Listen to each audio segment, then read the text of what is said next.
Welcome to Season 2 of the Biz Show, sponsored by InvestQuire. And now, your hosts, Barry and Lisa. Hi, Barry. How are you? Hey, good morning, Lisa. Lisa, I'm okay. It's early in the morning, and I'm taking I'm on my first cup of coffee. Yes, I know. It's like those holidays and all the warmth of our blankets and our families and everybody over just really kind of wipes us out. We're It tired. does. This is the last podcast of 2024 for us, Oh and my the week gosh. the week after be 2025. That is so exciting and so amazing. I cannot believe we've been doing this over a year. Yeah, this will be we started January 8th of this year. So Oh, we completed this whole year. our 1 year anniversary is coming up. Uh-oh. All right. Break out the champagne. Here we come. January 8th. Yay, that's so exciting. I have a Florida trip planned in January, so I'll be doing the podcast from Florida. Oh, okay. So you're going to be on one side of the USA, and I'll be on the other side. Yeah, we'll have to coordinate our time zones. 3 hours. I get those early texts from my kids that are on the East Coast, and I'm like, do they know I'm still sleeping? Tammy's cousins, or not cousins, nephews, they and her sister always like to tease her, like on New Year's and stuff like that. And they would text, at early in the morning. It'd be like 3 o'clock our time, 6 o'clock their time. Like, stop it. Merry Christmas, wake up. Yeah, exactly, exactly. I know it's kind of fun, but I always keep my phone on just in case, and I always check to see if everything's okay. But I I've learned to mute my phone at night now. My phone goes off at night. oh wow.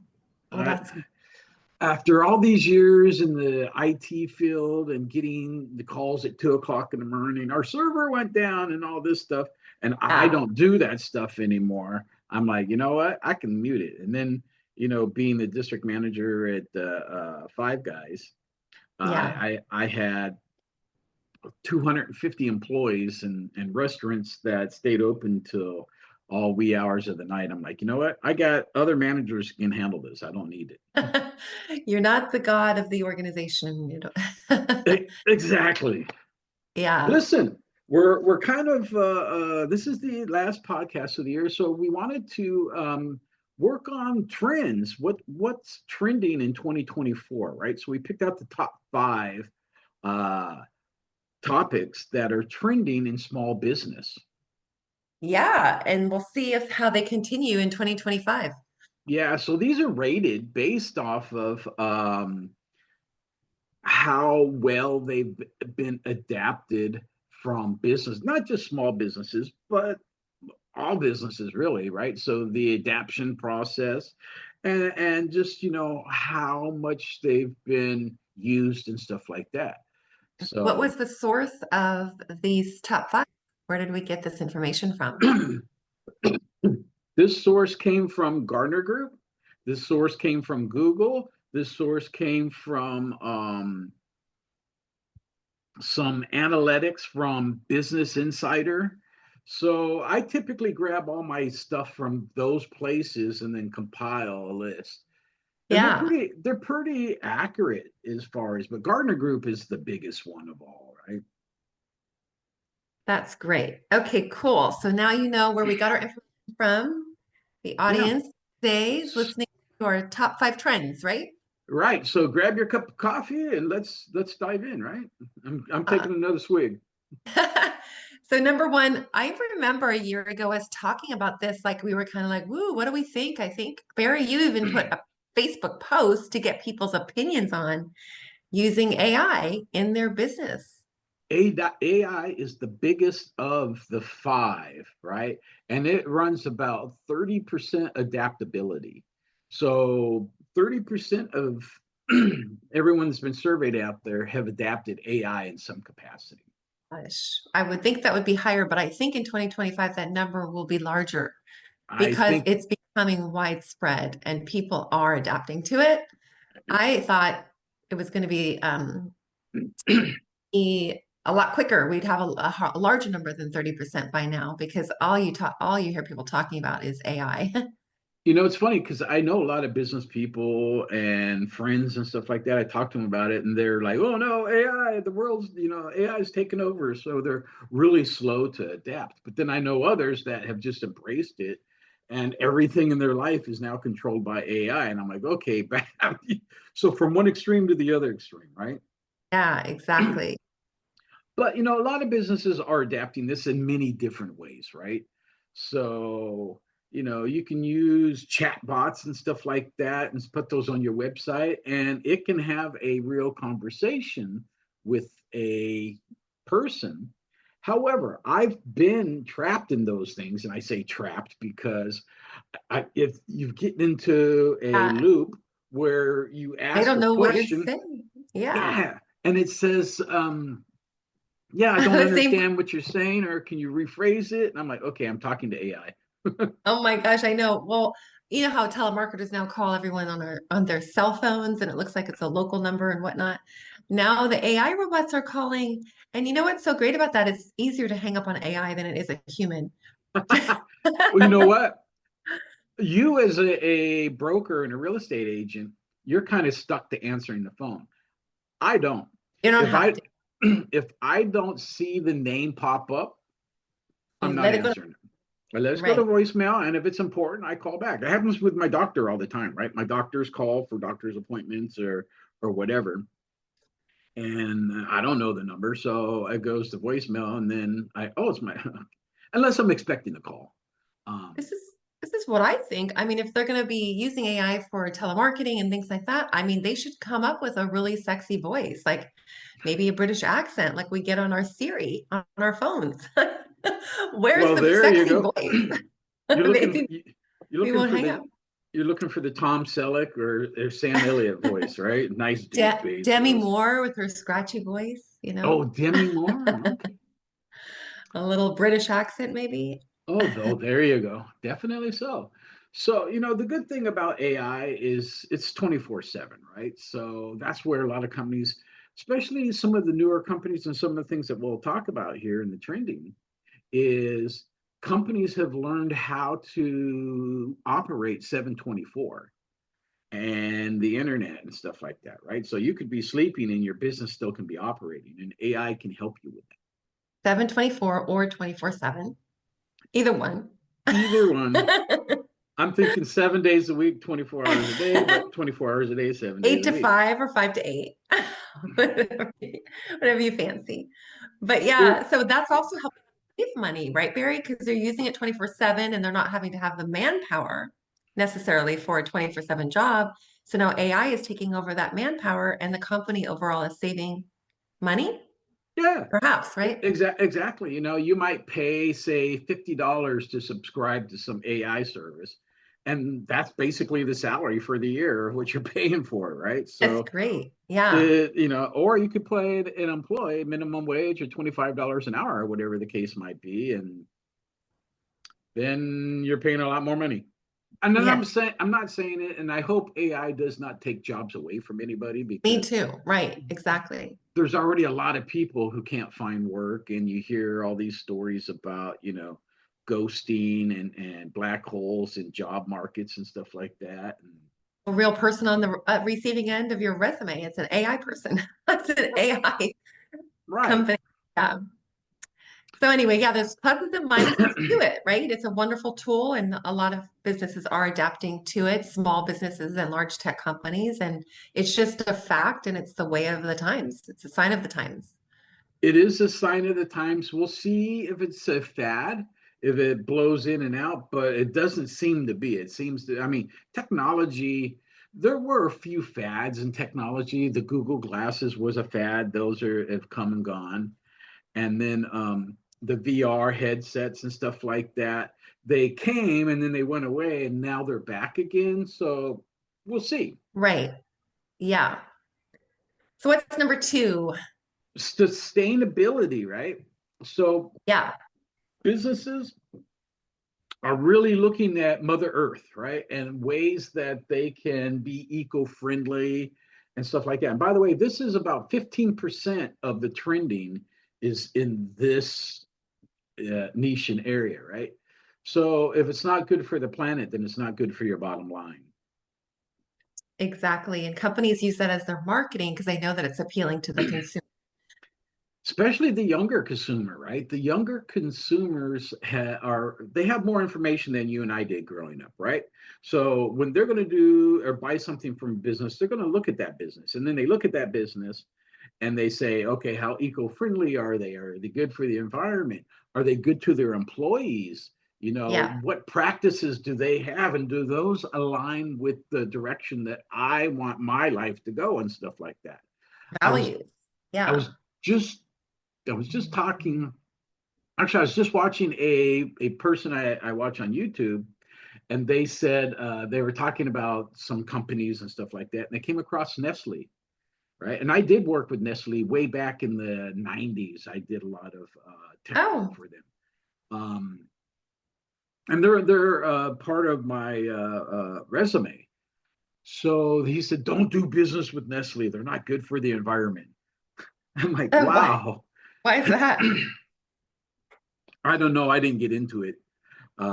Chocolate chips? Maybe the way that they process something or their foods, or I don't know. But not maybe it's the way it's packaged too, right? Because it's not just Plastic. about yeah, it's something biodegradable, and if you're still using styrofoam, well, styrofoam doesn't biodegrade over what 2,000 years or something. Right.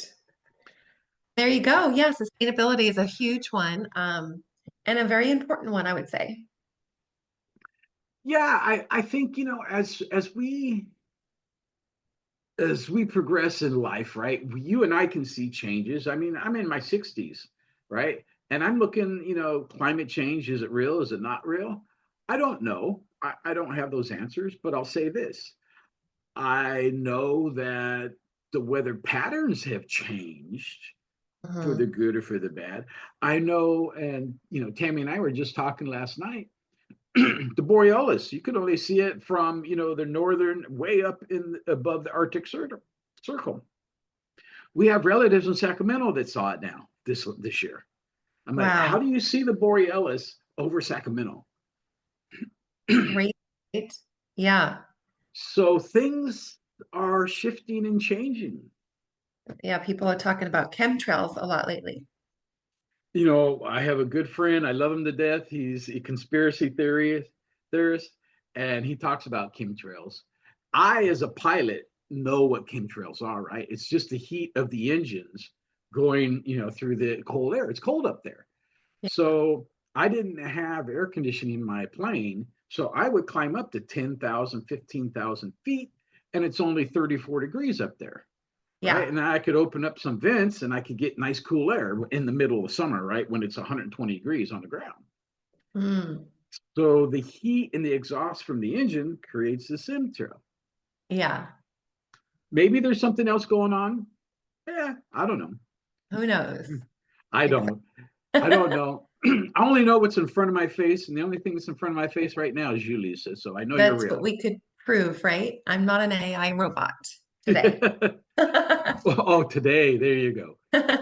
So, anyways, yeah, sustainability is something that's really, really An example of this sustainability is businesses that have adopted to online or email paper billing statements. They don't send them in the mail anymore in an envelope and have 4 or 5 of how you paid your bill last month. So that's another example. this is true. I mean, I think we get two bills, one or two bills in the mail. Yeah. One I think is the electric company, and it's Uh-huh. and it's like what? You got to click that button. Please email me a statement. Or, now people don't even look at their bills. They just have an auto draft, auto debit coming out of their bank Yeah, account. yeah. Well, Tammy won't do that because she's an Uh, ex-banker, and she yeah. knows that if she checks that and lets them do auto, that means they can take Double the if payments. Yeah. they can do whatever they want, and you're at their Accidents will. happen too. So yeah, you don't Yeah, keep track of it necessarily. That's not a great thing. So yeah, I'm right. I'm old school. I'm with Tammy. I love getting my bills in the mail and sitting down. I used to write the check out and put it in the ledger. And now everybody's in such a rush. Nobody has time. And so What yeah, what's a check? I don't think I've written a check in 10 years. Some places don't take checks anymore. They're I like, know. that's not good enough. We went to a restaurant last week, and it was surprising that it said we only accept cash. Hmm. Did you have to leave the table and go find an ATM? No, I knew prior to that they Oh, only okay. accepted because we've been Yeah. there a couple. The very first time, yeah, we actually left the restaurant and didn't go back. We went somewhere else. But then we Oh, came back a second time, knowing so we had some cash on us. oh, But you didn't uh, dine and run. You actually dine and dash. You actually left and picked another restaurant. yeah, well, we didn't dine at all, right? We left that restaurant, so there's no Oh my God.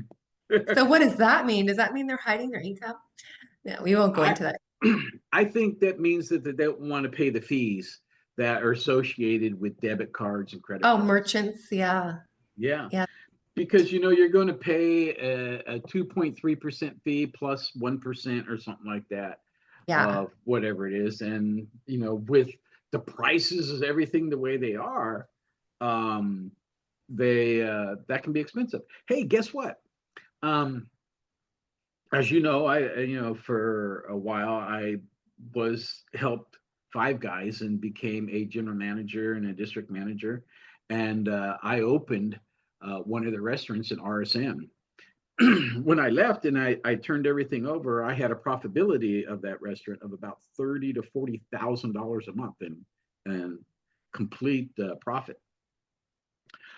They just shut it down because the new manager that took over was losing for the last year $30,000 a month. So basically, he lost $60,000 to $70,000 a month in Gosh. running that business. Well, And he they didn't. just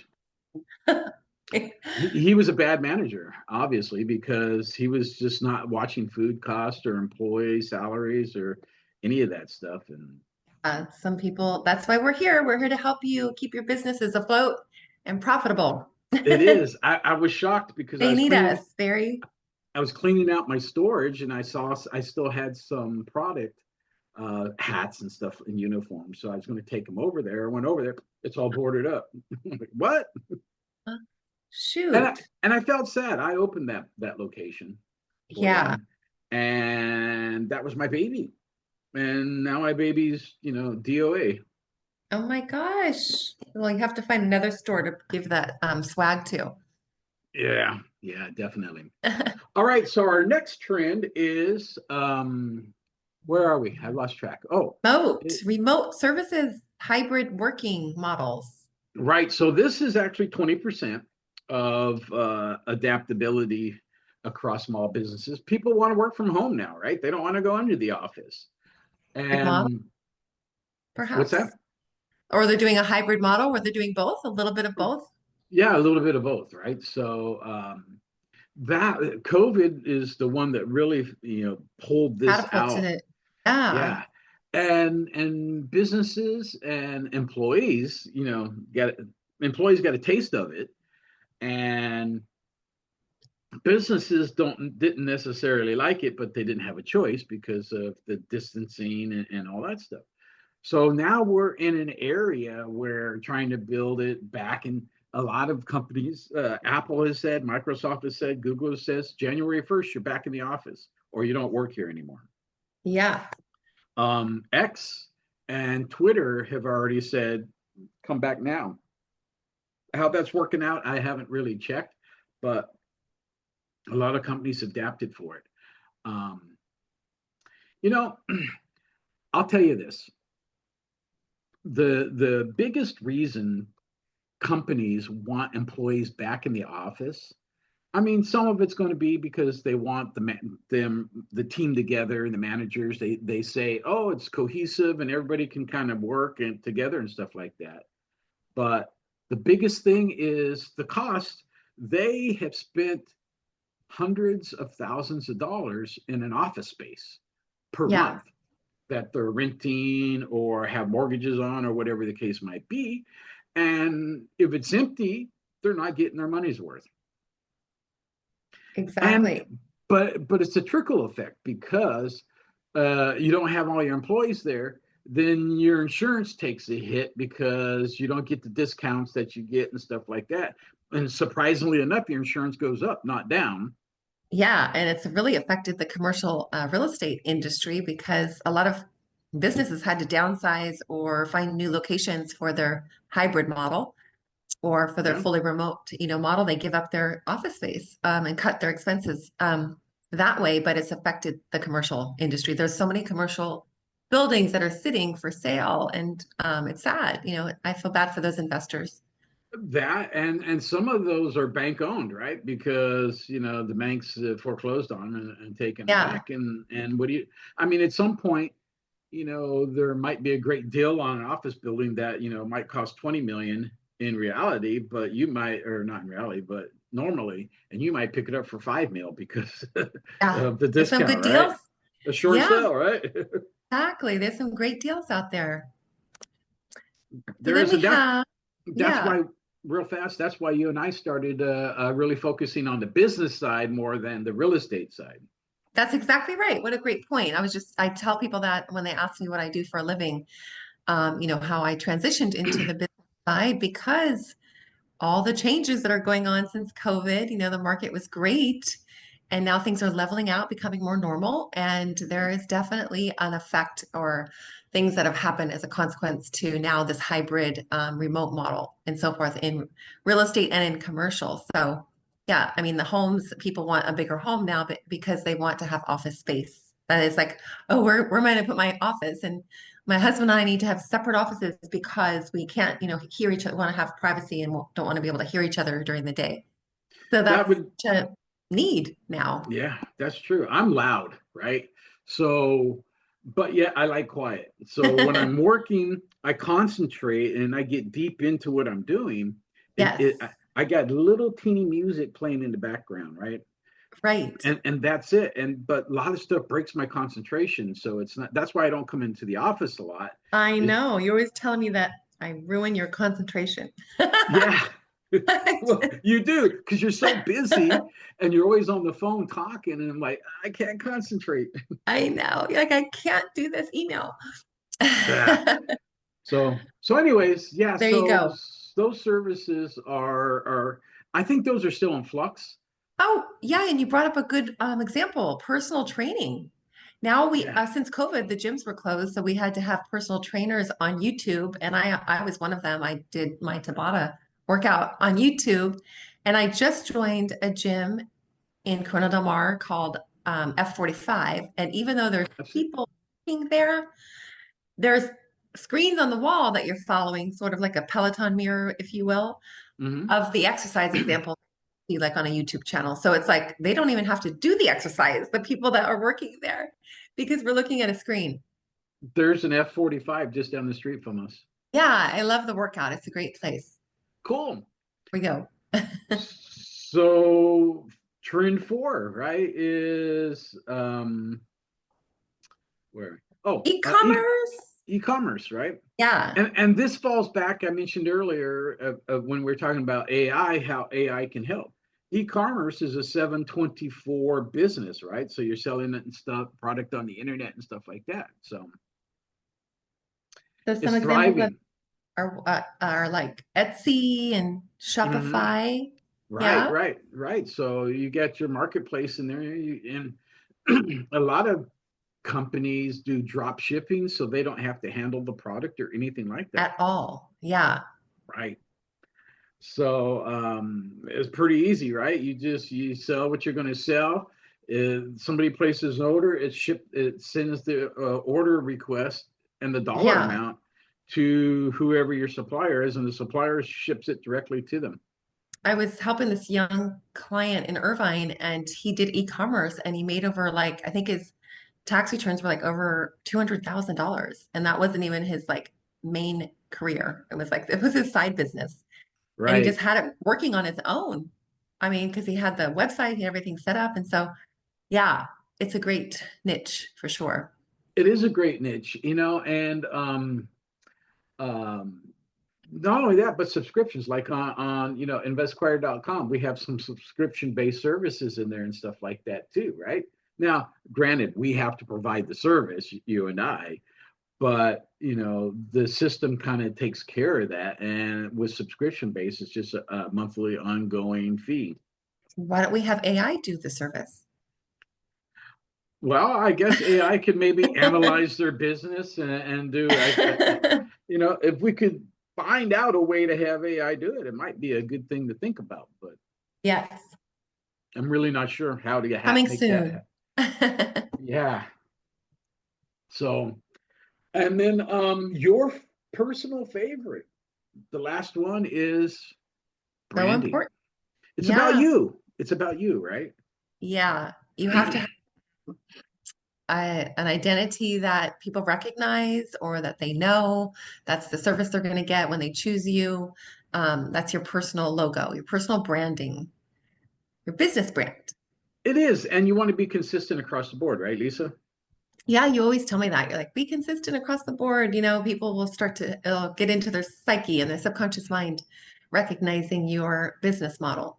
Well, in Marketing 101, we teach that people are not going to really start recognizing you until they've seen you about 10 times, your business name out there about 10 different times. Then they're going to say, oh, hey, I know that. And then they'll finally start researching. They're not going to buy from you until 12 to 15 times that they've seen your Wow. name out there, right? Oh, we So, should educate our sales team about that. so it's definitely a numbers game. Just Yeah. sales is a numbers game, period. But the branding piece and the marketing piece it's all intertwined, right? So, but think about this. Now people have this identity, online identity, right? And they're creating their Instagram stories and their TikTok stories and stuff like that. So I don't subscribe to TikTok, but yet I see some of the videos when I'm over on Facebook, Yeah, right? exactly. They put it in there. Hmm. So, and people are doing it. And then I look and I see, wow, this is a stupid little TikTok thing, but yet 10 million people, it's got 10 million views on it. I'm like, wow, We need 10 million on our podcast. we We need do. to be our 2025 goal. Let's throw a number out there right now. How many more followers do we want to add on the Biz Show? Well, we've got right now, I checked 2 weeks ago, I think we were about 14,700. Okay. I'm hoping that we'll probably run out 2024 around 15,000, but I would love to get I'd love to hit 50,000, right? And exponentially it will grow at word of mouth, so on and so forth. And so at some point it's going to blow up. Okay, so our goal is 50,000 followers for 50,000 for the end of a year from 2025. now. Okay, Yes. cool. I love putting goals in place, especially right now before and, the and if we don't make it, we don't make it, right? But we're going to do our best, you and I. And I guess we're going to have to be more friendlier and have some really, really good topics for people this year. contests, or we have to do some giveaways to some of these businesses so we could spread the word, right? Yeah, absolutely. That works. So trending is big, right? And it's about consistency, about the color consistencies, and also know that colors mean things, right? Red versus blue versus orange versus brown. You typically want to stay away from the browns and stuff like that. There are earthy and stuff like that, but they actually invoke the reverse of buying, right? Orange is a really good color for buying. Red is a really good color for buying. Right, an action color. Hmm. Right. Blue is a really good color for technology. Yeah, I'm assuming green is probably a real good color for eco-friendly. the environment or some Yeah, household maintenance company or gardener and that sort of thing. right. Yeah, So it's so fun to study the psychology of marketing and colors. I love that topic. yes. So anyway, trending is also about 20% of adaptability out there. So the biggest, just to recap, right, of the five things we went over, right, is AI, and that's 30%. Sustainability, which is 15%. Rise, hybrid services is 20%. E-commerce is 20%, and then branding is 20%. They're all pretty much even across the board, except for AI is about 10% more than the other ones. Yes. Very cool. So we kind of wrapped it all up in a nice, pretty gift box for you guys on the trends of 2024 as we wrap up. Yes. And we're looking forward to seeing what progresses in 2025. If there's going to be a new one on the list, or if these are just going to expand even further. I'm sure they will expand and the list can get bigger for sure, or it might be something completely new. Who knows, Right? right? Yeah. We look forward to continuing our podcast, Barry, in 2025, and we hope everyone has a safe New Year's. Yes, have a good New Year's, and we, Lisa and I, will see you in 2025 next week. Right. Well, you'll hear us, but soon we'll be on video, maybe. Yeah. Soon, yes. Yeah. All right, you guys. Thanks All for right, listening. so how are they going to find us, Lisa? Well, we are on Facebook, so you can look us up as the Biz Show with a Z, B-I-Z show on Facebook, and also Invest Choir has a Facebook page and a website. Yes. All right, you guys, thank you so much. You guys have a great end of the year, and we'll see you next year. That's great. Bye. Bye, everybody. Bye.